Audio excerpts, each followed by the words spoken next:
The N-6 and N-8 gun sights were simple reflector gun sights that saw service on most U.S. Army Air Force medium and heavy bombers during World War II. Although the two sights had very different optical designs, they were both employed in many of the same bomber defensive positions. And unlike many other U.S. gun sights, they weren't based on a foreign design, but were homegrown. The N-6 was based on the concept of the N-3 fighter gun sight, but had a more compact optical path and simpler construction. It had a 70 mm ring and dot reticle, illuminated by a 24-volt GE Mazda 844 bulb. The bulb was easily accessed in flight by opening the bottom hatch. It had a flip-up sunshade and an optional backup ring and bead sight that could be flipped into position. The N-6A was an improved version of the N-6 with minor internal changes.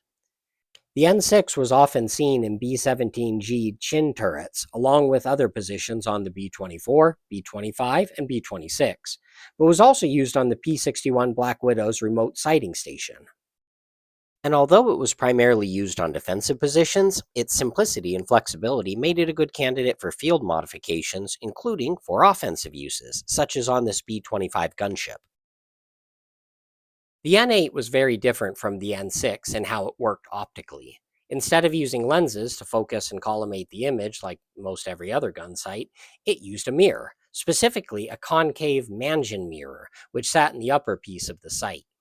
Technically, this means it wasn't a reflector gun sight, but a retiflector.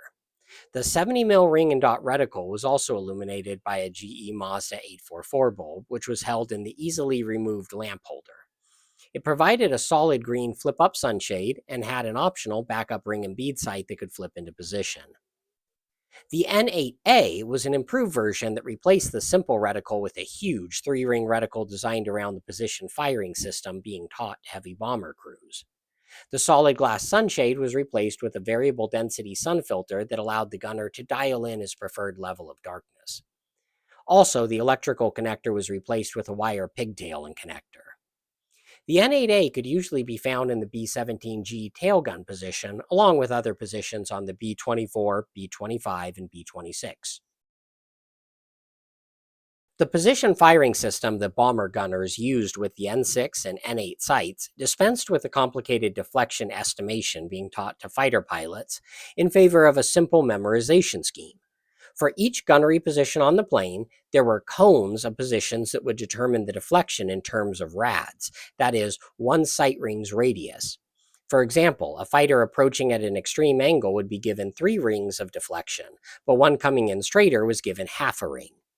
This was challenging with the N-6 and N-8 single ring reticle, but the N-8A's 3-ring reticle was designed specifically for this position firing system. These 4 reticle images you see here are all at the same scale. The inner ring on the N-8A reticle is 70 mm like the other 3. You can see how the 3 additional rings make finding the right deflection much easier. While the position firing system was less accurate than a correct deflection estimation, or the calculated deflection of the computing sights in the top and bottom turrets, it was much simpler while still being effective. At a time when bomber crews were struggling with bulky and unreliable computing sights and outdated iron sights, these two simple reflector gun sights, the N-6 and the N-8, gave bomber crews an effective alternative, and they stayed in service until the end of the war. Some of the resources referenced in this video can be seen here. Thank you for watching. If you'd like to see a gallery of all of my gun sights of this type, please stick around, and feel free to contact me with questions.